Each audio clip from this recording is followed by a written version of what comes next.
Welcome, dear viewers. What would you choose, love or duty, if following your heart meant betraying your family, your village, and even the ancestors themselves? Stay tuned as we dive into this powerful story of forbidden love, tradition, and betrayal. Don't forget to subscribe to the channel and join us on this journey. Also, like it, comment, and share to your beloved one if you like. Let's watch together. Deep in the forest, beneath the shade of an ancient baobab tree, Kehinde waits for Adisa. His hands move deftly as he carves a small mask from wood, a skill he has perfected over the years as a humble craftsman. The baobab tree, with its sprawling branches, stands as a silent witness to their forbidden love. Kehinde looks up as Adisa approaches, her breath heavy with both excitement and fear. She rushes into his arms, and they embrace under the canopy of the ancient tree. Time seems to stand still as they hold each other, knowing that the moments they share are slipping through their fingers like sand. Adisa, whispering, "We cannot keep meeting like this, Kehinde. My father, the elders, they will find out. Today, I am to marry Oluwole." Kehinde's expression darkens. He gently tilts her chin up, looking deeply into her eyes. "Kehinde, run away with me, Adisa. We can leave this village, travel to a place where tradition does not bind us. We could be free."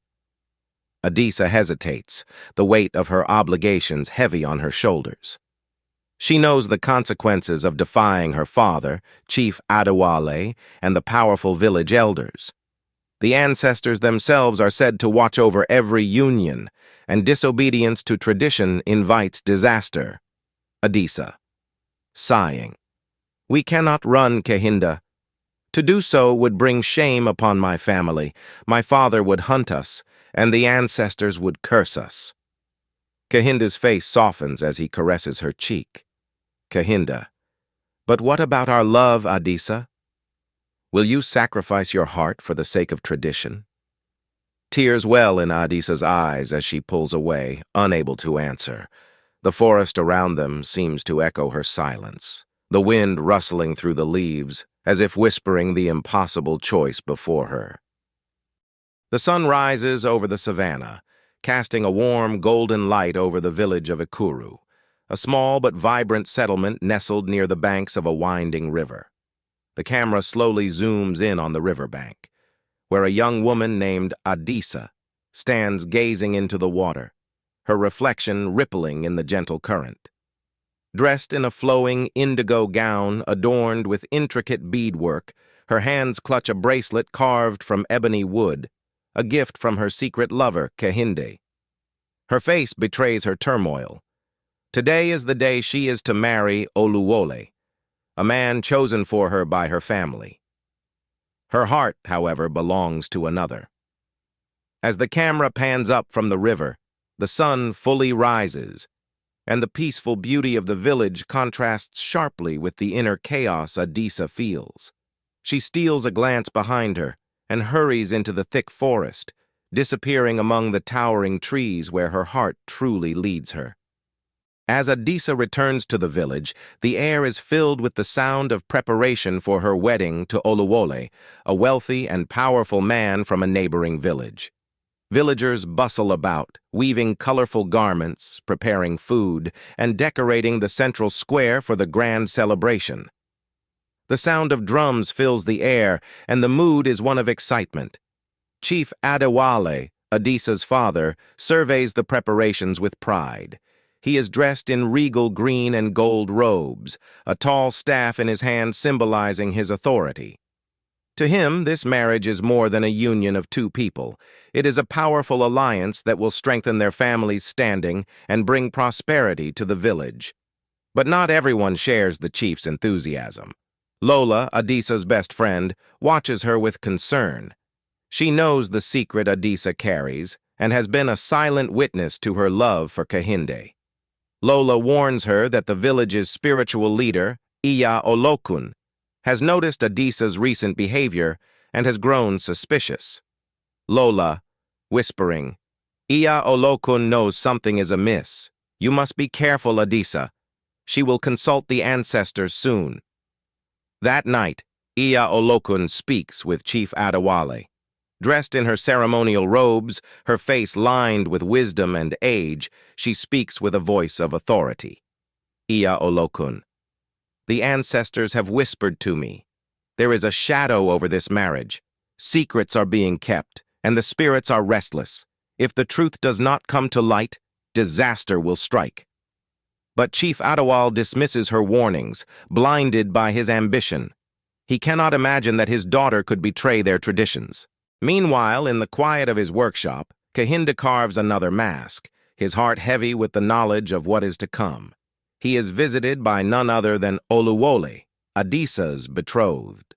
Oluwole is tall and imposing, dressed in rich red and black robes, and his presence fills the room with tension. Oluwole, though charming on the surface, is a man of great pride and ambition. He confronts Kehinde, having heard whispers of his secret meetings with Adisa. Oluwole, coldly, "You think I do not know about your foolish affair? You are nothing, a mere craftsman. You have no right to her." Kehinde stands his ground, defiant. Kehinde. Adisa is not a possession to be claimed. She deserves to follow her heart, not be trapped in a life she does not want. Oluwole laughs, but it is a laugh without warmth. Oluwole. Her heart does not matter. Tradition does. But I am a reasonable man. Leave this village, and I will forget this ever happened. Stay, and I will see to it that you suffer. Kehinde refuses to back down, and with a final sinister smile, Oluwole leaves, his threat hanging in the air like a dark cloud. That night, Adisa is haunted by terrifying dreams. In her sleep, she is transported to the spiritual realm, where the ancestors, adorned in sacred masks and traditional garments, appear before her. Their faces are etched with anger, and their voices boom like thunder through the air. Ancestor 1. You have betrayed us, Adisa.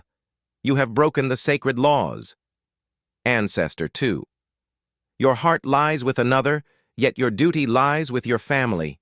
You tread a path toward destruction.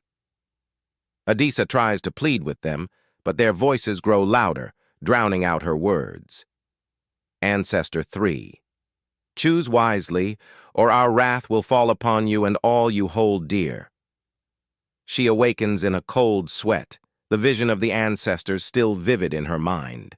Their warning echoes in her heart. If she chooses Kehinde, she risks bringing disaster upon the entire village. The day of the wedding dawns. The village square is filled with laughter and music as the entire community gathers to celebrate. Adisa, now dressed in a stunning white and gold wedding gown adorned with cowrie shells and beads, walks slowly through the square, her face pale and her heart heavy with dread. The camera captures every detail, the bright colors of the villagers' garments, the decorations, and the vibrant life around her, in stark contrast to her inner turmoil. Oluwole stands proudly by her side, dressed in flamboyant robes of red and black, a confident smile on his face. The drums beat louder as the ceremony begins, and the villagers cheer in excitement. But before the vows can be spoken, a sudden silence falls over the crowd as Kehinde steps forward from the shadows. Kehinde, shouting, "Stop this! Adisa, you do not love him. You love me. You belong with me." The crowd gasps, and chaos erupts as Kehinde strides into the center of the square, facing down Oluwole, Chief Adewale, and the entire village. The tension is thick as Oluwole draws his sword, prepared to strike Kehinde down for daring to challenge him. But Chief Adewale intervenes, his voice booming over the crowd. Chief Adewale, enough! This madness ends now. He turns to Adisa, his eyes filled with a mix of fury and pain. Chief Adewale, speak, daughter. Who do you choose? Do you stand with your family, with your people, or do you betray us all for this man? Adisa stands frozen, her heart pounding in her chest as all eyes turn to her. The camera zooms in on her face, capturing the torment and fear in her eyes. Her gaze shifts between Kehinde, the man she loves, and her father, whose stern expression speaks volumes. The air is thick with anticipation as Adisa takes a deep breath, her voice trembling. Adisa, softly. I cannot betray my family. I cannot abandon my people. Kehinde, I love you, but I must honor my duty. Kehinde's face falls, his heart breaking as he watches Adisa turn away from him. The crowd erupts in applause, the villagers cheering as Adisa takes her place beside Oluwole. But in the distance, dark clouds begin to gather, and the celebration is short-lived. As the final vows are spoken, the sky darkens, and a sudden, violent storm begins to tear through the village.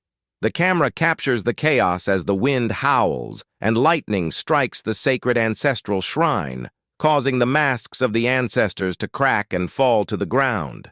The villagers scream and scatter in panic as the storm rages. Adisa collapses to the ground, overwhelmed by the guilt and grief that weigh on her soul. The ancestors' voices echo through the storm, their anger shaking the earth. Ancestor 1. You have chosen poorly, Adisa.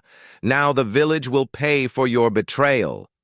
Oluwole tries to pull her to safety, but a bolt of lightning strikes dangerously close, sending him fleeing in fear. Only Kehinde dares to stay by her side, rushing to her as the storm grows more violent. He holds her tightly, shielding her from the rain and the wind, even as the village begins to crumble around them. Under the protection of the baobab tree, where their love first blossomed, Adisa and Kehinde share their final moments together. Adisa, weakened by the curse, leans into Kehinde's embrace, her voice barely a whisper. Adisa, tearfully, I should have chosen you, Kehinde. I was afraid, but my heart was always yours. Kehinde kisses her forehead, his own tears mixing with the rain.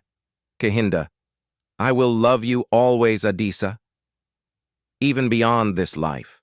The storm reaches its peak, and the camera pulls back to reveal the village in ruins, with the baobab tree standing tall and unbroken. In the end, love endures, but the cost has been great. The storm passes, and the village begins to rebuild, but the damage is done.